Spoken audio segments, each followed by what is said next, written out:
ನಮಸ್ತೆ ನನ್ನ ಪ್ರಿಯ ವೀಕ್ಷಕರೇ, ನಮ್ಮ ಲಕ್ಷ ಚಾನಲ್ಗೆ ಸ್ವಾಗತ. ವೀಕ್ಷಕರೇ, ಕೆಲವೊಂದು ಕಾರಣಗಳಿಂದ ನಾನು ವಿಡಿಯೋ ಮಾಡೋಕ್ಕಾಗಲಿಲ್ಲ. ಆದರೆ ನನಗಿನ್ನೂ ಮಾಡೋ ಅಂಥ ಈಗ ಸರಿಯಾದ ಸಮಯ ಅಲ್ಲ. ಆದರೆ ನಿಮಗೆ ಅಮಾವಾಸ್ಯೆ ಬರ್ತಾ ಇದೆ, ಅದಕ್ಕೇನು ಕೊಡ್ತಾ ಇಲ್ಲ ಯಾಕೆ ಅನ್ನೋದು ನಿಮ್ಮ ಪ್ರಶ್ನೆಗಳಿದೆ. ಸಾಕಷ್ಟು ಜನ ಕಾಮೆಂಟಲ್ಲಿ ಕೂಡ ಹಾಕಿದ್ದೀರಾ, ವಾಟ್ಸಪ್ಪಲ್ಲೆಲ್ಲ ಹಾಕಿದ್ದೀರಾ, ಯಾಕೆ ವಿಡಿಯೋ ಮಾಡ್ತಾಯಿಲ್ಲ, ಯಾಕೆ ಮಾಡ್ತಾಯಿಲ್ಲ, ಏನಕ್ಕೆ ಹುಷಾರಾಗಿದ್ದೀರಾ ಅಂತಂದ್ಬಿಟ್ಟು. ನಾನು ಖಂಡಿತ ನಿಮ್ಮೆಲ್ಲರ ಆಶೀರ್ವಾದದಿಂದ ಚೆನ್ನಾಗಿದ್ದೇನೆ. ಅದು ಕೆಲವೊಂದು ನನ್ನ ಕೆಲವ್ರದ್ದು ಒಂದು ಪ್ರಾಬ್ಲಮ್ಮಿಂದ ನಾನು ವಿಡಿಯೋ ಮಾಡೋಕ್ಕಾಗಿಲ್ಲ. ನಮ್ಮ ಬಂಧುಗಳದ್ದೇ ಒಬ್ಬರದ್ದು ತೊಂದರೆ ಆಗಿತ್ತು. ಹಾಗಾಗಿ ಆ ಒಂದು ಇದಕ್ಕಾಗಿ ಇನ್ನೂ ಮಾಡಿಸ್ತಿರ್ಲಿಲ್ಲ. ಆದರೆ ನಿಮ್ಮೆಲ್ಲರಿಗಾಗಿ ಪಾಪ ನಿಮಗೆ ಉಪಯೋಗ ಆಗಲಿ, ಕೆಲವೊಂದು ವಿಷಯಗಳು, ಕೆಲವೊಂದು ಮೂಲಿಕೆಗಳು ನಿಮಗೆ ಗೊತ್ತಾಗಲಿ, ಅದೇನೋ ಸಿಕ್ಕರೆ ನೀವು ಇಂಥ ಒಂದು ಸಮಯದಲ್ಲಿ ಬರೋ ಅಂಥ ಅಮಾಸೆಯಲ್ಲಿ ಮಾಡಿಕೊಳ್ಳಿ ಅನ್ನೋ ಉದ್ದೇಶದಿಂದ ನಾನು ಈ ಒಂದು ವಿಡಿಯೋ ಇವಾಗ ಸದ್ಯಕ್ಕೆ ಮಾಡ್ತಾಯಿದ್ದೀನಿ. ಬನ್ನಿ, ಇವತ್ತು ಇದರಿಂದ ಏನು ಕೆಲಸ ಆಗುತ್ತೆ, ಇದು ಯಾವ ಮೂಲಿಕೆ, ಏನು ಮೂಲಿಕೆ ಅನ್ನೋದು ನಿಮಗೆ ತೋರಿಸ್ತಾ ಇದ್ದೀನಿ. ಇದರಿಂದ ಏನೇನು ಕೆಲಸ ಆಗ್ಬೋದು ಅಂತ. ಇದರಿಂದ ಎಷ್ಟೋ ಜನ ಕೋಟಿಗಟ್ಟಲೆ ದುಡ್ಡು ಕಳ್ಕೊಂಡಿದ್ದಾರೆ. ಇದರಿಂದ ಏನೇನೋ ಆಗುತ್ತೆ ಅಷ್ಟು ಅಂತ ಒಂದು ಅದ್ಭುತವಾದದ್ದು.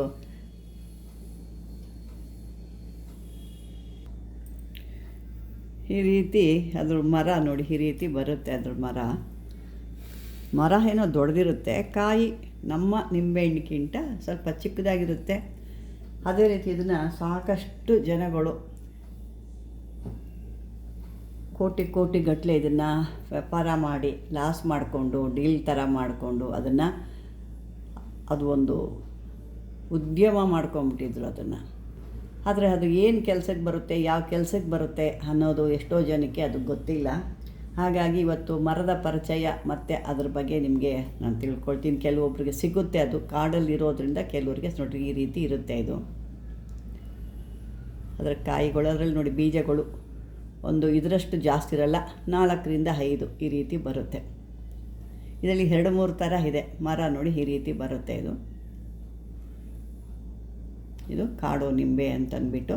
ಆ ಎಲೆ ಎಲ್ಲ ಸೇಮ್ ನಮ್ಮ ಒಂದು ಎಲೆ ಮುರಿದಾಗ ಸೇಮ್ ನಮಗೆ ಏನು ನಿಂಬೆಹಣ್ಣಿರುತ್ತೋ ಅದಕ್ಕಿಂತ ಭಾಳ ಗಮ್ ಅನ್ನುತ್ತೆ. ಅಂದರೆ ಇದು ಯಾವುದೇ ರೀತಿ ಇದನ್ನು ನಾವು ಊಟಕ್ಕೆ ಇದನ್ನೆಲ್ಲ ಬಳಸೋದಿಲ್ಲ, ಇದನ್ನು ಬೇರೆ ಒಂದು ತಂತ್ರಕ್ಕೆ, ಮಾಂತ್ರಿಕತೆಗೆ ಬರ್ತಾ, ಅದರಲ್ಲಿ ವಶೀಕರಣಕ್ಕೆ ಭಾಳ ಇದನ್ನು ಬಳಸ್ತಾರೆ. ಈ ಗಿಡದಿಂದ ಇದನ್ನು ಕಾಡು ನಿಂಬೆ ಗಿಡನ ಇದನ್ನು ಯಾವ ರೀತಿ ಹೇಗೆ ಒಂದು ನೋಡೋಣ. ಇದು ಭಾನುವಾರ ಅಮಾವಾಸ್ಯೆ ಅಂತ ಅವತ್ತಿದು ಬೇರು, ಕಾಂಡ, ಎಲೆ ಸಮೂಲ ಪೂರ್ತಿಯಾಗಿ ತಂದು ಇದನ್ನು ಒಂದು ಎಲೆ, ಅಡಿಕೆ, ಬಾಳೆಹಣ್ಣು ಎಲ್ಲ ಇಟ್ಟು ಪೂಜೆ ಮಾಡಿ ಆಹ್ವಾನ ಮಾಡಿ ಇದನ್ನು ತರಬೇಕಾಗುತ್ತೆ. ಅದೇ ರೀತಿ ಅದರ ಬುಡದಲ್ಲಿ ಒಂದು ರೌಂಡ್ ಆಕಾರ ಅಂದರೆ ಸರ್ಕಲ್ ಬರೆದು ಅದ್ರ ಒಳಗಡೆ ಸ್ವಲ್ಪ ಮಣ್ಣು ತಗೊಂಡು ಈ ಶತ್ರುವಿನ ಮೇಲೆ, ನಿಮ್ಮ ಶತ್ರುಗಳು ಯಾರು ಇರ್ತಾರೋ, ಇದರಲ್ಲಿ ನಾನು ಏನಾದರೂ ಶತ್ರು ನಾಶಕ್ಕೆ ಹೇಳ್ತಾ ಇದ್ದೀನಿ, ಶತ್ರು ನಾಶಕ್ಕೆ ಕೂಡ ಇದನ್ನು ಮಾಡ್ಬೋದು. ಇದರಲ್ಲಿ ವಶೀಕರಣ ಕೂಡ ಮಾಡ್ಕೋಬೋದು. ಸಾಕಷ್ಟು ಒಂದು ಕೆಲಸಗಳಿಗೆಲ್ಲ ಬರುತ್ತೆ ಇದು. ಹಾಗಾಗಿ ಈ ಒಂದು ಗಿಡ ಅದರಲ್ಲಿ ಆ ರೀತಿ ಒಂದು ಮಣ್ಣನ್ನು ತಗೊಂಡು ಶತ್ರುವಿನ ಮೇಲೆ ಮಂತ್ರ ಹೇಳಿ ಅದರ ಮೇಲೆ ಹಾಕಿ ಅದನ್ನು ಸ್ತಂಭನೆ ಮಾಡಬೇಕು. ನೋಡ್ತಾ ಇದ್ದೀರಾ ನೀವು, ಹಾಗೇನೆ ಈ ರೀತಿ ಈ ಕಾಯಿಗಳು ಈ ರೀತಿ ಇರುತ್ತೆ. ಅವ್ರನ್ನ ಸ್ತಂಭನೆ ಮಾಡಬೇಕು ಅಂದಾಗ ಅದರ ಮೇಲೆ ಮಣ್ಣು ತಗೊಂಡು ಆ ಒಂದು ಮಂತ್ರ ಹೇಳಿ ಅದರ ಮೇಲೆ ಹಾಕಿದಾಗ ಅವರು ಸ್ತಂಭನೆ ಹಾಕ್ತಾರೆ. ಆ ಕಾಯಿಗಳು ಕೂಡ ತಂದು ಒಂದು ಬಟ್ಟೆಯಲ್ಲಿ ಹಾಕಿ, ಅಕ್ಷತೆ ಕೂಡ ಅದರೊಳಗೆ ಹಾಕಿ, ಒಂದು ಮನೆ ಒಳಗಡೆ ಮೇನ್ ಡೋರ್ಗೆ ಕಟ್ಟಿದಾಗ ಒಳಗಡೆ ದುಷ್ಟಶಕ್ತಿಗಳು ಕೂಡ ಒಳಗಡೆ ಬರೋದಿಲ್ಲ ಅಂತ ಅದ್ಭುತವಾದಂಥ ಒಂದು ಶಕ್ತಿ ಇದೆ ಈ ಕಾಯಲ್ಲಿ.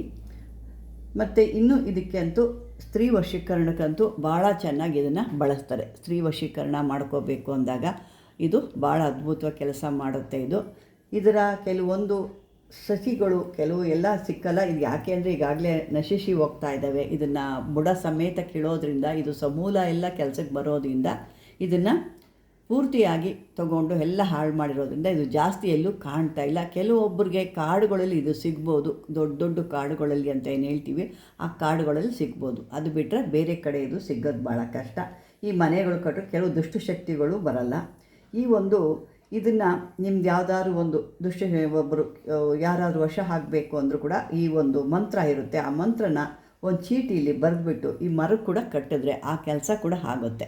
ನಾವೊಂದು ಕೆಲವೊಂದು ಸಾರಿ ಎಕ್ಕದ ಗಿಡಕ್ಕೆ ಕಟ್ತೀವಿ, ನಮ್ಮ ಕೆಲಸಗಳು ಆಗಬೇಕು ಅಂದರೆ ಅದಕ್ಕಿಂತ ಪವರ್ಫುಲ್ಲಾಗಿರೋ ಅಂಥ ಈ ಒಂದನ್ನು ನಾವು ತಗೊಂಡು ಕಟ್ಟಿದಾಗ ಈ ಒಂದು ಅದ್ಭುತವಾಗಿ ಒಂದು ಕೆಲಸ ಅನ್ನೋದು ಆಗುತ್ತೆ ನಿಮಗೆ. ಅಂಥ ಒಂದು ಕೆಲಸ ಆಗಬೇಕು ಅಂದರೆ ನಿಮಗೆ ಈ ರೀತಿಯಾಗಿ ಒಂದು ನೀವು ನಡೆಸ್ಕೋಬೇಕಾಗುತ್ತೆ. ಇಂಥ ಒಂದು ಸಾಮಾನ್ಯಗೆ ಇದು ಸಿಕ್ಕೋ ಅಂಥದ್ದಲ್ಲ. ಇದನ್ನು ಕೆಲವ್ರಿಗೆ ಗೊತ್ತಿರುತ್ತೆ, ಕೆಲವ್ರಿಗೆ ಗೊತ್ತಿರಲ್ಲ. ಕಾಡು ನಿಂಬೆಯಲ್ಲಿ 2-3 ಥರ ಬರುತ್ತೆ. ಒಂದು ಕಪ್ಪು ನಿಂಬೆ ಬರುತ್ತೆ, ಒಂದು ಈ ರೀತಿ ಬರುತ್ತೆ, ಇನ್ನೊಂದು ನಿಂಬೆ ಬರುತ್ತೆ. ಅದು ಬಂದು ನಿಮಗೆ ಆ ಮೇಲ್ಗಡೆ ಒಂದು ಗೀರು ಥರ ಬರುತ್ತೆ.